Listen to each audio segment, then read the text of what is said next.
Hello, my dear students. Today we are going to do the rules of debit and credit. And when we talk about accountancy, you cannot. It's like your, air and water, which is very important for our life. Similarly, debit and credit. Without them, you can't even think of accountancy. So this is very important topic which we are going to cover today. Talking about rules of debit and credit, as you know, every transaction there are two aspects. If I take a simple example, suppose you go to a shop to buy a camera. So in that case, in this transaction, when you are purchasing, the money you are giving to the shopkeeper and you are taking or you are receiving the camera from him. Similarly, on the other side, if you think from the point of view a shopkeeper, he is giving you the camera and he is receiving the money. So transaction, from whichever end you look at it, always there are two aspects. This aspects of giving and receiving, otherwise it is increase or decrease. Like for example, if I explain in the same example, increasing from the point of view of the shopkeeper, because you have paid him money, so his money balance, his cash balance has increased, but the stock of camera has decreased. Similarly, in your case, you didn't have the camera before, so it is increased. You have increased one more asset, and on the other hand, your cash balance has been reduced, it is decreased. So these both aspects which we show, it is either by crediting an account or by debiting an account. Okay, so it's not necessary that always you do debit to a one particular account, and it is also not necessary that you credit a simply one account.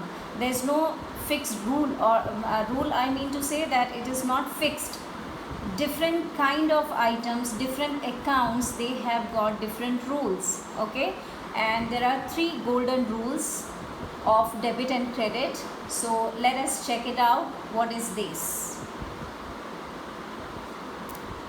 To start with the golden rules, first we need to understand why we said three, because we categorize all the accounts into three different categories. Okay, there are real accounts, there are personal account, and there is nominal accounts. Coming to the real accounts, all your fixed assets, whether it is tangible or intangible, I hope you know the meaning of tangible and intangible, which has got the physical existence, and the items which do not have a physical form or which cannot be seen, touched, these are called as intangible assets. So all your assets, they are called your real accounts. Okay, the second category is the personal account. All, when we say personal account, so definitely it has to do something with a person. So person, if we talk about, there are creditors, there are debtors, there are owner. Owner, you have one account, that is capital account, and otherwise it's a kind of representative account. So representative accounts are not, for example, when we say salaries outstanding, when we say rent outstanding, any accruals or any prepayments, they are representative accounts. They are either dues or either receivables or payables. So any person's account, that is debtors, creditors, capital, even the bank, and any account with prefix outstanding or prepaid or advance, that is all your personal accounts. The third type of accounts are the nominal account. They are simply all your assets and all your expenses, incomes, gain or loss. So these are your three different category of accounts. Each of this category has got a different rule. Okay, so let us see that. For real accounts, the rule says debit what comes in and credit what goes out. So anything that is increasing, that means for example, if you purchase furniture is coming in, it is increased, so that will be debited.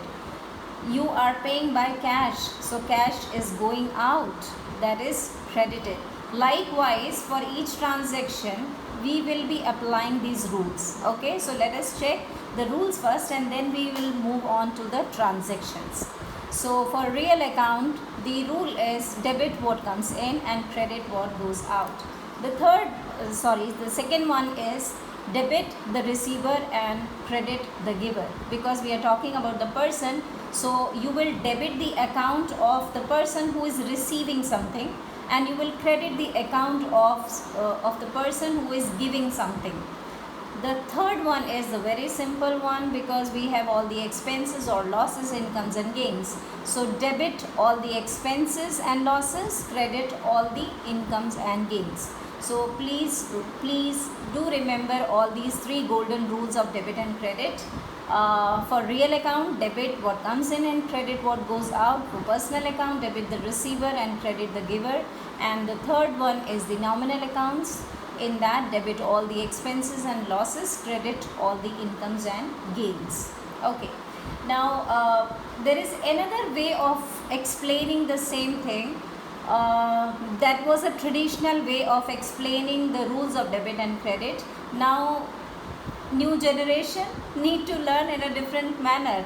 So this is another way of understanding. Whichever way you follow, always you will land up doing the journal entry or your accounting correctly, absolutely.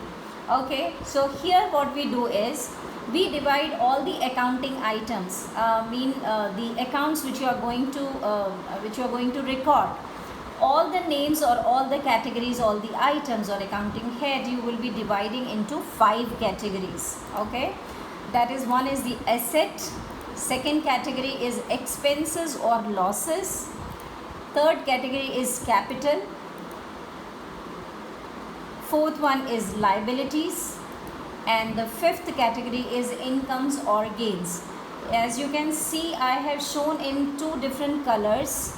There is a specific reason for it, because here what you are seeing in yellow color, for these 2 categories, that is assets or expenses or losses, these 2 categories have got the similar rule.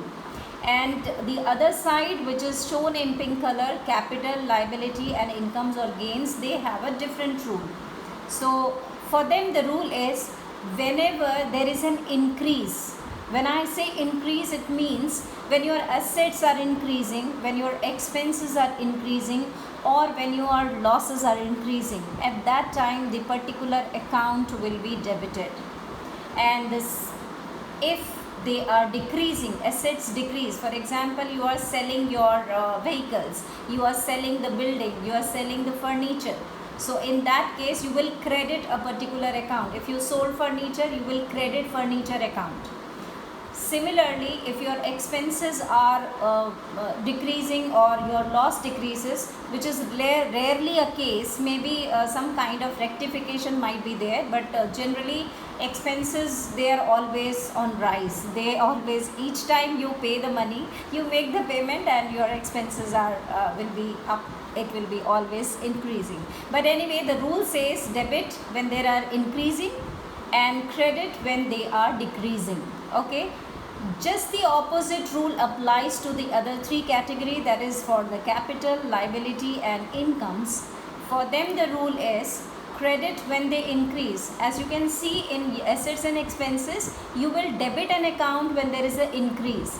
But here in these 3 categories, capital, liability and incomes or gains, you will credit when they increase. That is why when the owner invests the money for the first time, your capital account will always be credited, because the liability of the firm, liability of the business has increased. So capital account will be always put on the credit side. So you will credit when these accounts are, when this category accounts are increasing, and when there is a decrease in these accounts, then they will be putting on the debit side. So this is another way of the same rule, but that is a traditional way and this is a modern way. Whichever way you feel easy and whichever way you understand and you find it convenient, you can follow. And I'll also show you the example, whether you follow the traditional way or you find this modern way, It's one and the same thing. You land up doing absolutely correct journal entries. Okay, so let us check it out. Here I have just randomly given 3 examples just to show you the format of the journal entries. Why we teach the rule of debit and credit, to how to do the journal entry. That is the base of journal entry. Unless until you know the rules of debit and credit, you will not be able to do that. So journal entry, this is the format. There will be 5 columns. First column is, as you can see here, it is the date column, and then you have particular column, then you have ledger folio. This LF stands for ledger folio, and then you have debit column and credit column. So date says on the date on which any particular economic event has happened or the transaction has taken place. Okay, then the particular column, you will be writing which account to be debited and which account to be credited. There is a definite way of writing this that I'll teach you later, but let us talk about the columns first. The third column, so I have done, I just repeat it again. Date is the date of occurrence of that particular transaction. Particulars will be telling you the details of the transaction, in which account is debited, which account is credited, and a little description of the transaction as to what has happened. The third one is the ledger folio. Ledger folio is usually used for the reference purpose. We make journal entries, and later on it will be posted to ledger account, which you will be learning later on. So once we write, a journal is the daily activities or the daily transaction recording. Okay, in the ledger account, we, as you can see in my previous video also, I have explained that journal means where you are recording on the daily basis. So it is on day-to-day record. It's daily basis record in a chronological order. Okay, and whereas the ledger, when you talk about, ledger will be having much more classified information because you segregate, and it will be account wise. Ledger account wise accounts will be there, recording would be there. So from here you will be recording to the ledger. Now because ledger, where you find this particular transaction, to have a cross reference. For example, here the first transaction, as I have written, you can read here on January 1st, it's written as cash account debited. Now cash account, I will be posting it to the ledger account of cash account. So which page number I have entered, that page number will be written here. So this is the kind of reference, kind of a ready reckoner where you can refer and you can find the transaction. Otherwise there is a huge record.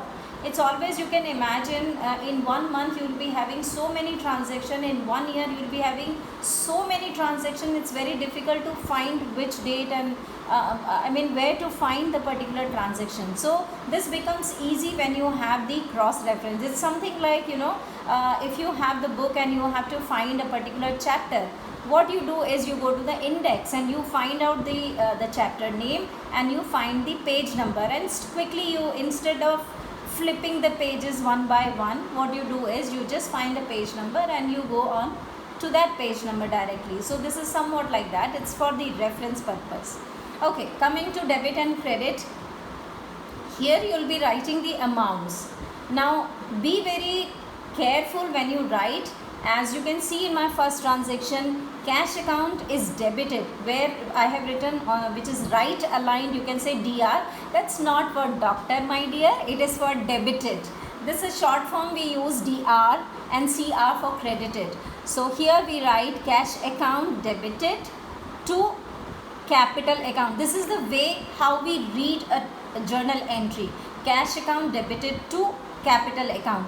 To is always will be prefixed to all the credit entries, and as you can see, it's slightly indented. As you can see here, I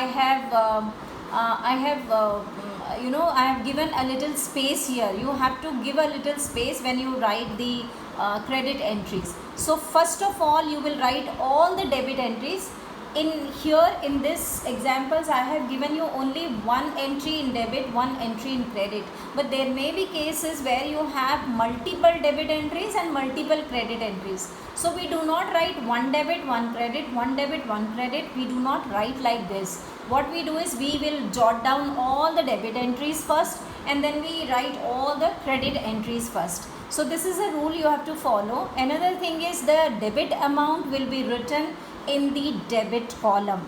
Like cash account is debited, as you can see it is written just in front of cash account, but it is in debit column.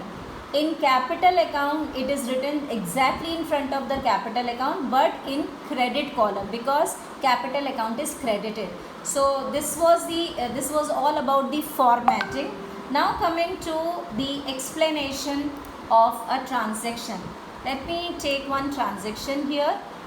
Okay, I'm sorry. One more thing which I wanted to explain here is when you were doing accounting equations, when you do accounting equations, what we were doing is we were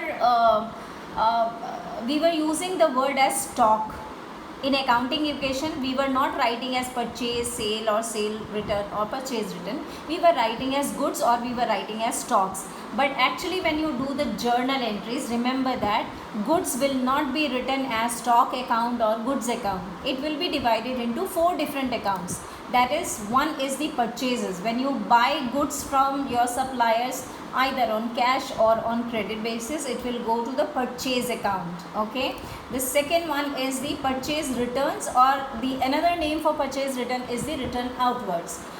Purchase account and purchase return. Purchase return is when you bought any goods and that is faulty goods, or maybe it is not according to your specification, or maybe it's damaged, so you will return them.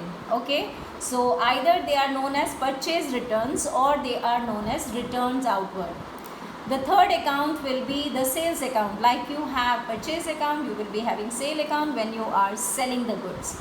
And similar to purchase return, there may be a cases of sales returns as well. Suppose you have given a faulty good, not on purpose. It may be by mistake or a wrong packing, or maybe you might have not followed the directions or instructions given by the customer, and you happen to give them the faulty goods or not according to their specification or requirement. They will come back to you and tada, you have to change them. So you will be having the sales return as well.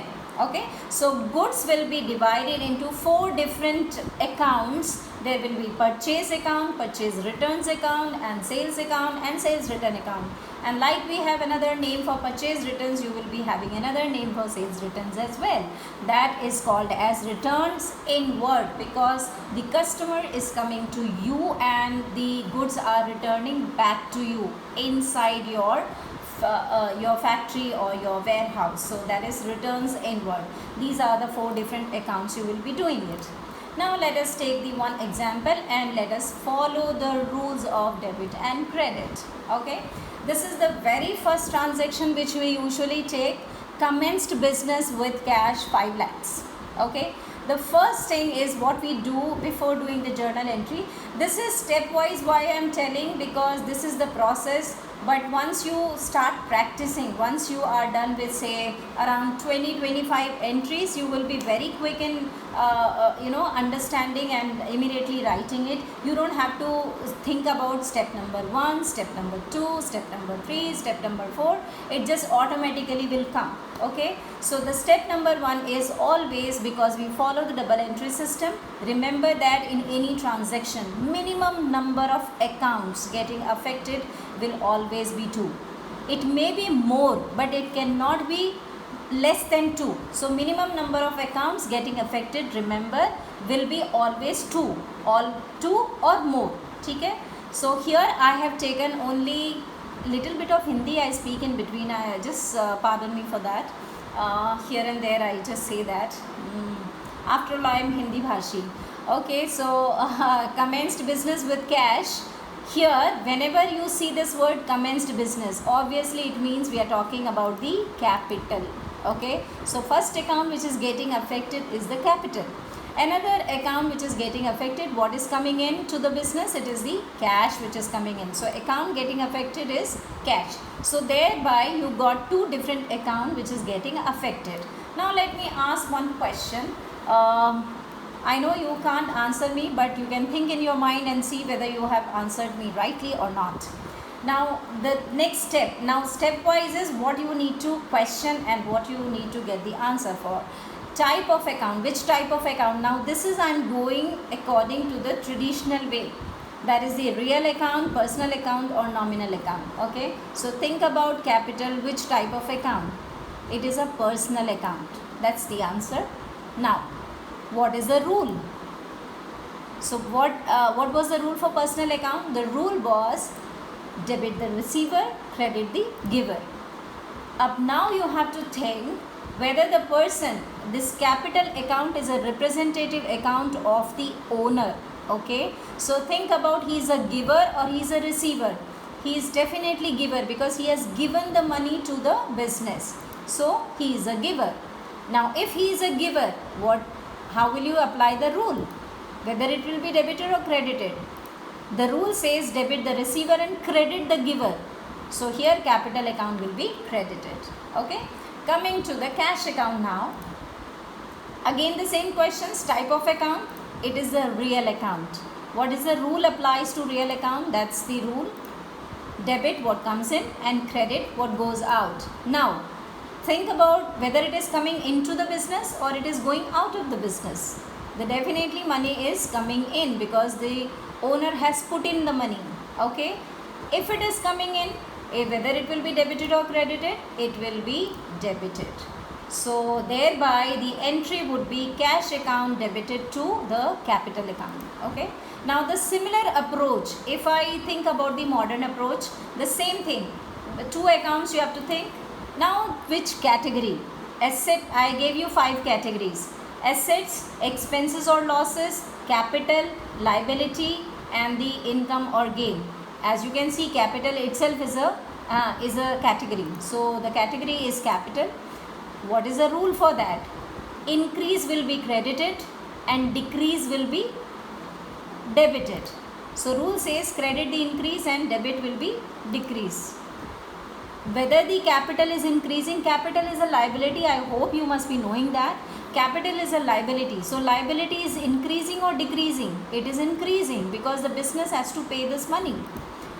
So it will be debited or credited? It will be definitely credited. Now the other one is cash. Which category? Cash is an asset. Yes. The rule says you will increase the debit and you will, I'm sorry, I said it ulta. You will debit when they are increasing and you will credit the account when they are decreasing. So think about whether the money is increasing or decreasing. It is increasing. So it should be debited or credited? It should be debited. So as you have seen, both the approach, whether traditional approach or modern approach, whatever way you are thinking, your entry would be right. Okay, this is the entry. And I have taken just as an example, assuming that 2020 January 1st I have started the business. So cash account as you can see is debited. It's always written like this. You will start left aligned the debit entries and right aligned you will write this debt, DR, that is a short form acronym of debit. And the amount will be written just in front of cash and in the debit column because the account is debited. For this I told you it should be indented and you will write to capital account, that is 5,000. Okay, and this is the narration. Now this is called narration. Narration is a brief explanation of the entry of the transaction. Now what has happened here, how the money has come in. Business commenced with cash, or you can write business started with cash. Okay, so this is how you will be doing the journal entry. I think I'll take a leave now and you can start practicing. Maybe if you want, I'll do some more examples with you in my next video. So thank you. Bye bye.